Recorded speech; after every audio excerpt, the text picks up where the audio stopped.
I'm transferring myself and I'm trying to become a woman. This is also changes creation of Allah. Then there is a woman trying to become a man. Not those who are by birth they are wrong. We are not talking about those. We are talking about general people who are normally men. They want to transfer them into feminine physically. So you are trying to alter the creation what Allah has created you.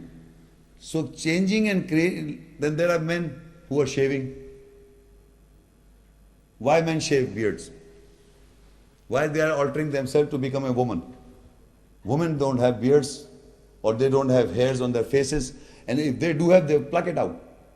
If they don't like the hairs on their face because they are feminine. They do medical. They spend thousands of rupees. Now there are X-ray machines, or I don't know. Sorry, X-ray. There are some laser machines are there, so to remove the hair, unwanted hairs on the face. So men who are removing the hairs are copying who? Why are they removing?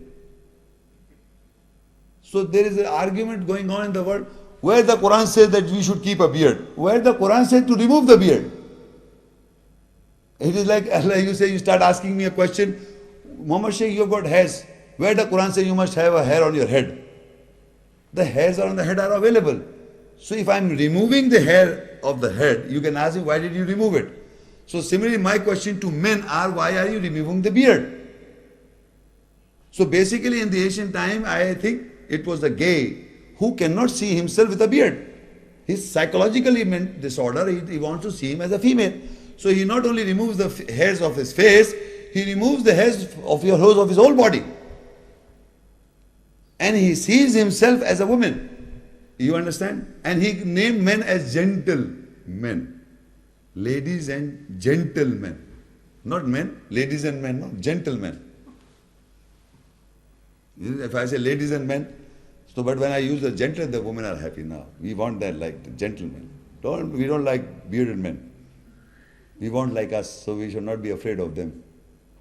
It is not being afraid of a beard, it is the difference between men and women. Beard is basically a difference. It is, you are creating a ghayr Allah. What beard is for men, they should have. So what I am trying to do, I am using few things. There are many things in the world. The scientists are doing experiments and trying to find out the creation should be done ghayr Allah. What Allah did not explain or the creation of Allah you can see in the world. If you try to change it, if you try to alter it, for what purpose? For medical treatment you can do this. If there are certain women and men born a physical disorder, you can create an alteration and make him men or woman. But normal people who are men, they should remain men. Women are women, they should remain women. Or they are black, they don't have to become white. Or they are white, they shouldn't have to become black. Or there are many things people are, I don't know, you can go and think, your own thinking you can understand that is it a change, an alteration of the creation of God? You will come to know the answer yourself. And who takes shaitan, a protector from other than Allah, then without doubt he is at a loss, a clear loss. So now all these verses that I read is referring to the behavior of the shaitan, the devil. All these ayahs was a dialogue or a discussion between Allah and the devil. I will read few Arabic ayahs and these points that I will discuss. On page 19, I will read the points in the Quranic ayahs, then I also read the Bible. First I will read the Quranic verses. They are not complete verses, they are small points from those verses. And I have given the heading, beware of the worldly experience stirred up by the shaitan, the satanic masculine manners, which takes away the major temperament of mankind. Points derived from the various ayats of science, Al-Baqarah 2 and Ayah 102. And people follow what shaitan recited over the kingdom of Sulaiman, and Solomon did not reject it, but the shayateen, satans rejected and taught mankind magic. So in this ayah, in this verse, the point is the shaitan is teaching mankind magic. Magic is something which you see a thing which is not real. Which is not real, but it appears to be real to you. That is magic. In a physical thing you see something, it appears to be a magic. It is not real. Similarly, in psychology, people show you something which is not real, but you start believing in it, then you are the influence of the magic. In religion, in philosophy, in everything, believe me, people show you something which is not real and you start believing in that, that is magic. So this shaitan does this. Shaitan does all that. Then the works of the shaitan are, so Al-Ma'idah 5:90 verse, the works of the shaitan, Satan, are intoxicants. You get intoxicated, gambling, stones and statues, worship of the statues. I'm giving you just points. In Surah Al-Baqarah 2:268, shaitan promises you of poverty and orders you with fahisha, adultery, fornication, homosexuality, lesbianism. This is what shaitan does to the people. He orders you with poverty. If you are not going to obey the Satan, he says you will become poor. Poverty. You will be poor fellow. Al-Baqarah 2:275. Shaitan has touched him to madness who eat riba, they increase. People who are eating riba, they increase, they are touched to madness. And in Surah Bani Israel 17, ayahs 27, Shaitan's brother are spendthrifts. Wastage of money, spending for nothing. Not for Allah, but just for nothing. Shaitan suggests to fear from his protectors. Now Shaitan makes sure that people are fearful from his friends. Shaitan in Anam 6, ayah 121. Satan inspired their protectors to argue with you. The shaitan inspired the people so that the people who are following shaitan will come and argue with the believers. Satan causes grief to the believers from their secret consultations. They have secret consultation not for the betterment, they have secret consultation how to hurt, how to injure the believers. Shaitan intends to create enmity, hatred amongst you and opposition about the remembrance of Allah and salah prayers. And in Surah Mujadala 58:19, Satan has got the better of them so that he has made them forget the remembrance of Allah. Now this is very important for us people who are taking education of the Quranic ayahs. Some people are ignorant of the ayahs. Some people who are taking the essence of the message of, and they forget after some time. If you do not involve in the message of Allah's ayahs continuously, you start forgetting the essence. That is what shaitan has got them better of them, so he has made them forget the remembrance of Allah most gracious. So you must understand, once you have understood the message, it will not retain in your mind until you keep on repeating that ayahs to you and start implementing those ayahs to you in life. Now another part is about the Bible. What the Bible has to say about few things, and you can understand, is it a quotation referring to the message, any message in it, or is it a shaitanic quotation? Proverbs 31:6-7. Alcohol is for the people who are dying, for those who are in misery. Let them drink and forget their poverty and unhappiness. You know, this is basically a situation mentioned in the Bible, that it is a commandment that why people should drink alcohol. What is the reason of drinking alcohol? So it is said in the Bible, it said alcohol is for the people who are dying in hunger, who are dying, for those who are in misery. So now further, Saul is a prophet of God, astaghfirullah, according to the Bible. Saul, you know how you get revelation in the Bible? He says that here it is the Saul stripped off his clothes and lay down naked all the day and all the night. Why he was doing so? To get a sign from God. My servant Isaiah has been going about naked and barefoot for 3 years. Is this God commandments? Whose commandment? That you should go naked 3 years, then only you'll get the message of God. Look. Young and old, they will walk barefoot and naked with their buttocks exposed. Where? In the nude beaches. They are following the Bible in its two little words. You see, in Faisha, it's Judges 16 verse, Samson has sex with a whore in Gaza. Ruth cohabits with Boaz and Ban. Ruth 3:4-15. I didn't reading the whole, you give you his points. Whoredoms of two sisters, Aholah and Oholibah. Ezekiel 23 verse 1-49.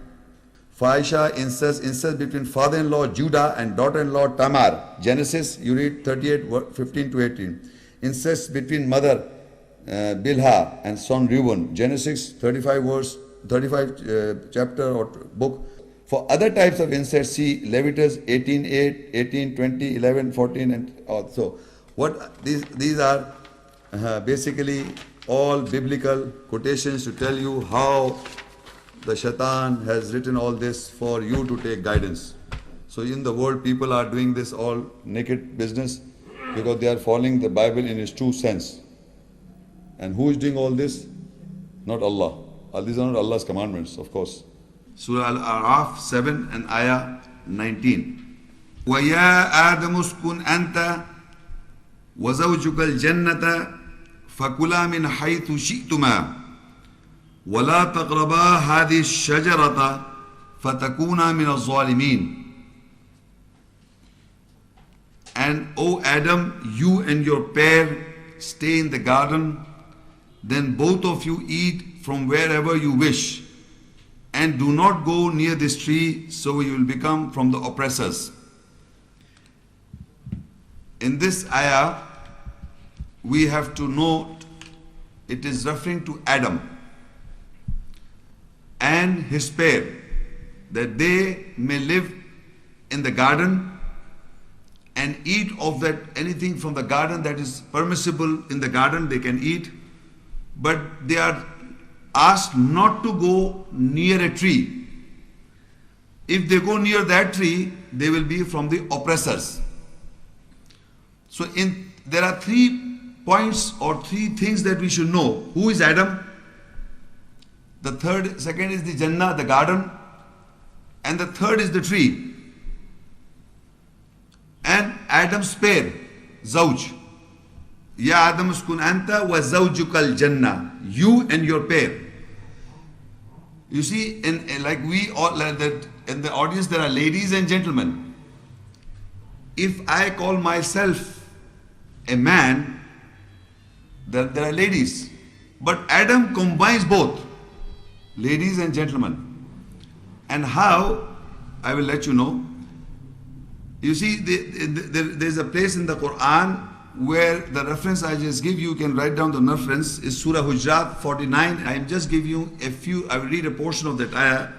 It says, Ya ayyuhan nas inna khalaqnakum min dhakarin wa unsa. O mankind, we have created you from one male and a female. So God Almighty has created mankind from a male and a female, not from a man and from a woman. Masculine and feminine. From a masculine and feminine. O mankind, ya ayyuhan nas, inna khalaqnakum zakaran wa unsa. We have created you from a masculine and a feminine. So in the gender, in a human being, a male, like a man and a woman, both these people have got a masculine and a feminine gender in their psyche. And in this psychology, they say id is referred to emotions and ego is referred to a provider to the emotions. So the masculine is in a similitude would be ego, and the emotion will be the unsa, the feminine. So when Allah says to Adam, is not referring to a human being as a male. It is referring to a masculine personality, masculine. Not necessarily a man. Man, both sexes, men and women both. That is I am referring. Adam is referred as both sexes, men and women, both. So it says, Ya Adam uskun anta wa zawjukal Jannah. O Adam, you and your pair stay in the garden. So you must understand that it is when we take the lesson from it, what is the lesson to us as a human being? So it is referring to a male or a masculine or a feminine, that you live in the garden is referring to the masculine, and it is saying to the feminine, that is the zawj. But it is not a male and a female, a man and a woman. It is referring to not a man and a woman, it is referring to a human being which contains a masculine and feminine personalities within them. So it says, O Adam means referring to the masculine. you and your pair stay in the garden, and then both of you eat from wherever you wish, and do not go near the tree, this tree, so you will become from the oppressors. Now, what is a tree? Garden, first of all, garden is a similitude. In the Quran, there is a reference in the Quran where garden is referred as a simile to the earth, an example to the earth, like earth. Garden, Jannah. If you say in the Arabic, Jannah is garden, but the definition of the garden as mentioned in the Quran is a similitude or an example like the earth. Not exactly earth, like the earth, an example. So garden would be like this. And then Shajara, I'll just explain these three words because then you can understand this ayah properly. The Shajara is a tree. Now in the Quran there is an ayah in Surah Ibrahim 14, that you can note down the reference in 14, and ayah is 24 to 26. Allah in that ayah describes that the example, a portion of that is Mathalan Kalimatan Tayyibatan Kashajaratin Tayyibah, that the example of a word, good word, like a tree, a good tree, the good tree is an example of a good word. And the same Surah 26 ayat says, Mathalu Kalimatin Khabithatin Kashajaratin Khabisatin. An evil word, a bad word, is an example of a bad word. And the tree is referred in the Quran when it says a good word is like a bad tree, a good tree, and a bad word is like a bad tree. So Allah is referring to a tree in the garden that do not go near the tree. So that would be a bad word. And garden is like an earth, I'm telling you, like I said, not exactly. And the example is given in the Quran itself says that Jannah, the garden, is an example for man. So in the further ayahs you see Taha 20 and 118 and 119. Inna laka alla tajua fiha wa la ta'ra wa annaka la tadma'u fiha wa la tadha. Surely you are not to be hungry and naked in it, and surely you are not to be thirsty and victim in it. Now it is referring to the garden, that mankind should know, or the Adamic space should know, that in the garden you will not be hungry, and you will not be naked, and you will not feel thirsty, and you will not be victim in it. Four things in the garden. The garden that has been provided to Adam, in that garden there are four things Allah explains: that you will not be hungry, you will not be naked, then you will not be thirsty, and you will not be victim in it. In that garden where Adam and its pair are supposed have to be in that garden. But in that garden there is a tree which I have explained an example of a bad word. Do not go near that tree. So otherwise that garden says if you live in that garden or eat of that garden, consume of that garden, you will not be hungry, you will not be thirsty, you will not be naked, and you will not be victimized. Now how, in simple language, hungry for food, so they say we will provide you the food. The mankind say we have to provide the food. Then you don't have to feel thirst, the water will be supplied. Then you will only know that the clothes will be given to you. And the third is you will not be victim, your feelings will not be hurt. But in a psyche, physical I explained that the food is the nourishment and the eating. In the psychological also aspect, that people in the world expects to demand hunger for power. That it says you will not be hungry for what? Food is physical. But at the same time, man is also hungry for power, for fame, for wealth.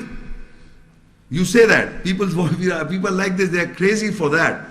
But in that garden, if you are in that garden, you will not feel that hunger for power, for anything, for kingdom, or for wealth. Similarly, naked is that if you do some bad or evil or do wrong by the Satan, it will be covered. You will not feel naked. Otherwise they say, I am naked now. Everything is exposed of mine.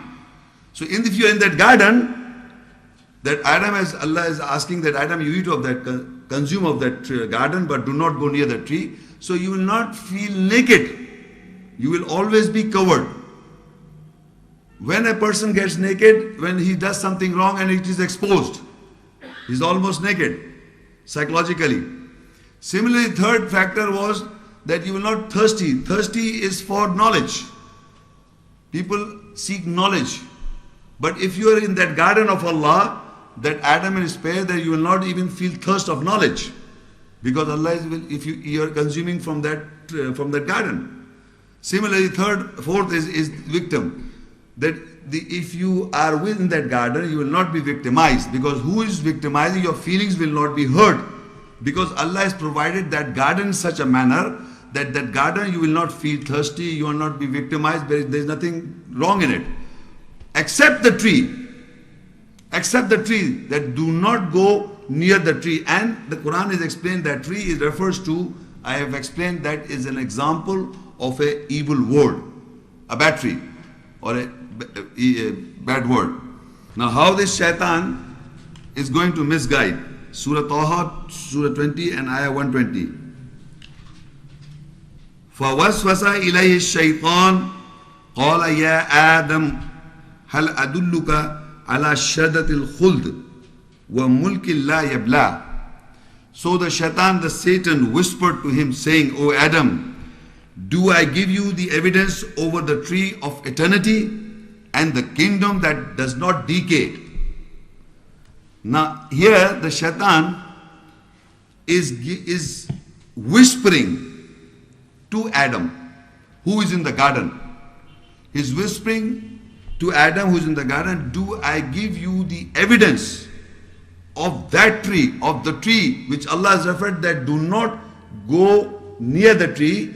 Allah, the Satan is whispering to Adam that do I give you the evidence? What is the reason why Allah is forbidding you not to go near the tree? What is the purpose that do not go, that Allah said do not go near the tree? So the Shaitan is saying that do I give you the evidence that not to go near the tree? Why? Because he says that if you go near the tree, you will become eternity. The tree of eternity. This is the tree of eternity. And the kingdom that does not decay. These are the 2 points that he refers to, that if you go near the tree, your kingdom will not decay. And the tree is the tree of eternity. You will live forever. The tree of eternity. Ala shajaratil khuldi. Tree of eternity means living ever.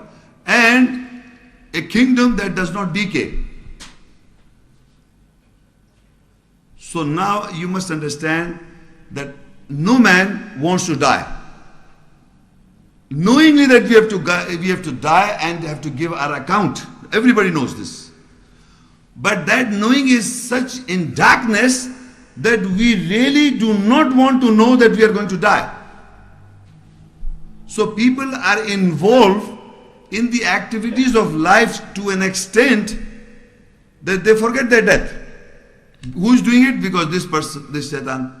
Because you are going to live forever if you go near the tree. That the tree is referring to, the Shaitan is giving an argument why Allah is not asking not to go near the tree, because it's a bad word, it's an evil word of the Satan. And further you see how he says these things.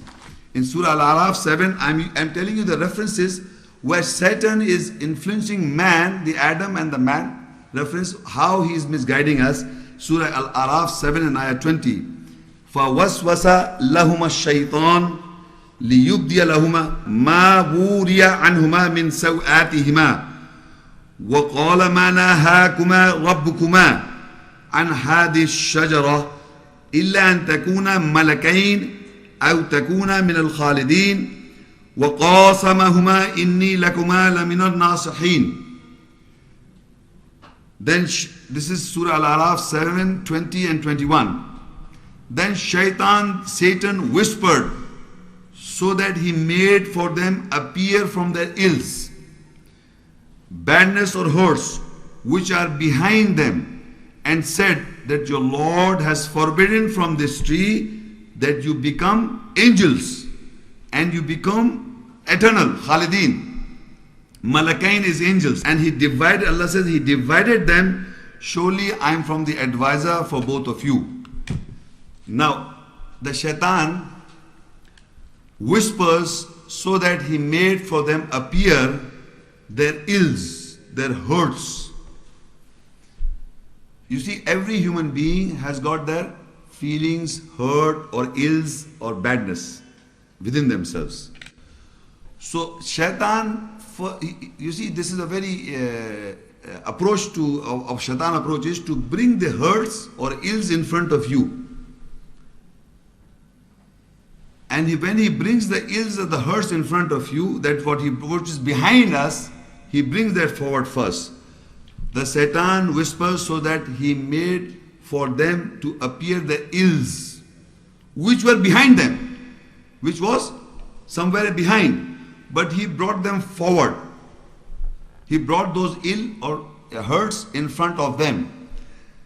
And then said, your Lord has forbidden from this tree so that you become angels and you become eternal.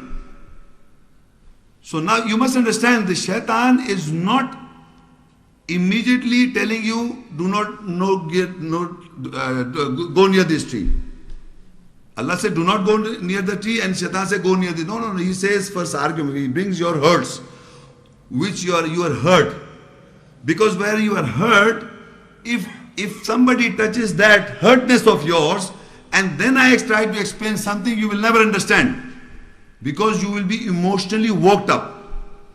Because your emotions will be worked up. Your hurts and your bad feelings where you are sensitive, you say he's sensitive. If somebody is brought forward that, then you can say, while God is, you can whatever, then you can misguide him.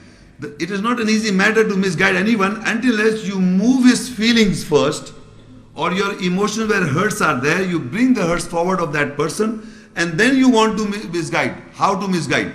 This is how shaitan does. First he brings the hurts in front of you to tell you you are so weak, you don't know Arabic language, you do not know this, you do not know that, and this is the reason and this is the purpose, this so many bad things and evil. You say, yes, I am so bad and evil and so bad, I cannot do this and I cannot do that, I am this and so many things. He will put some certain arguments that all your weaknesses in front of you. When you intend to do something positive, all the weaknesses or hurts and badness are brought forward in front of you. These are the Arabic words, sawatihima, your hurts, your badness or evils. So that he appeared them first. He brings that thing in front of you. And then, which were behind, and then he says, your Lord has forbidden from this tree so that you become angels. And the angels, or you become eternal. Now why he says angels and become Khalidin? Khalid is again eternal. Before also we have read that he said you will get the kingdom that never decays. Before previously we know that kingdom that never decays, or the angels. In the language of the worldly affairs, angel is something that does not do any mistakes and they are all good or everlasting. Because Quran doesn't speak of their life and death for the angels, except for human beings or the other things. So he says you will become angels, you will live forever. And further he says that you will become eternal. So I am telling you, before also and here also, he is again pushing you that you will not die. You will not die. Knowingly that you know you are going to die, because the moment you know that you are not going to die, then you must know that you have to give your accounts. So he is telling you that you will become angels. Or you will live forever. أَوْ تَكُونَ مِنَ الْخَالِدِينَ. You will live forever. This is eternity. These are the things that are brought forward in front of you. First of all, the ills or the hurts or the badness are brought forward. Then he says the Lord has forbidden you not to go near the tree, because you will become angels and you will live forever. But here we are reading about the Satan. I am telling you how he divided. He divided, then he says, I divided them, he divided them. Surely I am the advisor of both of you. In the whole verse in this ayah, it is referring to Adam and your pair. Adam and your pair, both. So I'm explaining to you what are these two both. it is your intelligence, the masculine of a human being, and the feminine is the desire, the id or the ego of in psychology. Feminine is the feelings, emotions. We are a combination of the intelligence and the emotions. Now how Shaitan does it further in Surah Al-Araf 7 and Ayah 22. فَدَلَّاهُمَا بِغُرُورٍ فَلَمَّا ذَاقَ الشَّجَرَةَ بَدَتْ لَهُمَا سَوْآتُهُمَا وَطَفِقَا يَخْصِفَانِ عَلَيْهِمَا مِنْ وَرَقِ الْجَنَّةِ وَنَادَاهُمَا رَبُّهُمَا أَلَمْ أَنْهَكُمَا عَنْ تِلْكُمَا الشَّجَرَةِ وَأَقُلْ لَكُمَا إِنَّ الشَّيْطَانَ لَكُمَا عَدُوٌّ مُبِينٌ. Then with delusion he made evident to both of them. Then they tasted of the tree, so their ills appeared, and they began to sue over them the leaves from the garden. And the Lord called them, did I not forbid you about the tree? And I said, surely the Shaitan, the Satan, is a clear enemy for both of you. You see the word delusion. Every word that we should know, that with the delusion he made evident to both of them, and they tasted of the tree. Delusion. What is a delusion? I read the simple meaning and then we discuss. Delusion is a false mental conception resistant to reason with regard to the actual things of matter or fact. In simple word, which is a fact. Whatever is a fact,